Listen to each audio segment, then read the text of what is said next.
Hai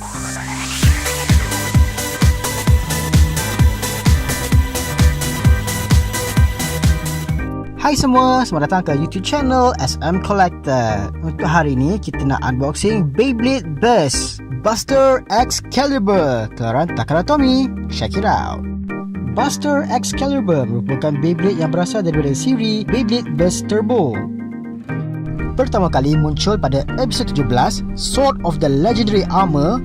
Beyblade berwarna merah ini dimiliki oleh Xavier Bogart.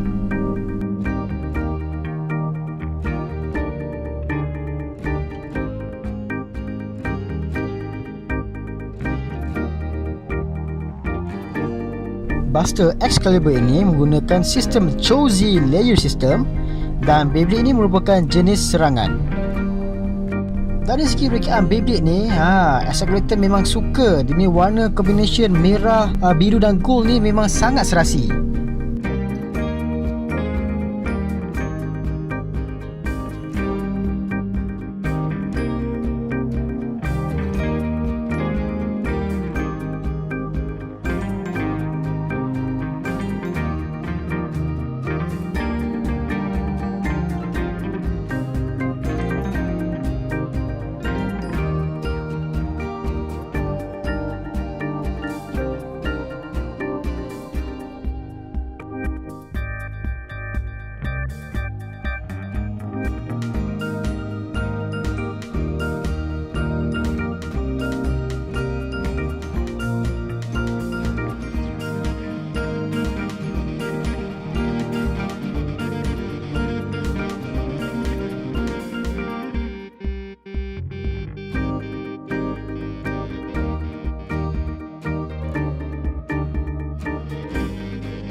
Di tengah-tengah ni, nampak tak bentuk pedang ni? Dia sebenarnya besi. Mereka telah menghasilkan satu desain pedang di tengah-tengah layer ni, tetapi di hujung tu telah ditutup dengan plastik. Untuk disc, untuk Beyblade Burst Turbo ni, dia punya disc ni dipanggil Forge Disc. Dan untuk Buster Excalibur, Forge Disc yang digunakan adalah disc nombor 1. Dia punya Forge Disc ni memang cantik. Kalau tengok dia punya design disc tu pun nampak macam ada pedang. Nampak tak? Ada pedang di setiap penjuru.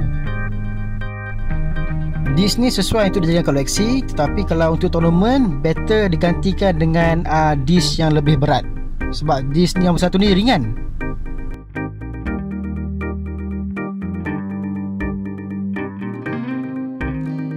Yang best dengan layer ni, dekat depan pedang ni dia boleh memanjang. Apabila kita panjangkan pedang tu, ia akan mengaktifkan dia punya Buster Mode. So bila kita berlawan, Buster Mode ni meningkatkan lagi lah potensi untuk kita burstkan kita punya opponent. Tetapi Buster Mode ni juga dia ada risiko dia juga. Apabila kita mengaktifkan Buster Mode, Buster Excalibur ni dia dah jadi tak balance. So ini akan meningkatkan risiko pengurangan stamina Beyblade ni. Dan boleh buat Beyblade ni burst jugalah.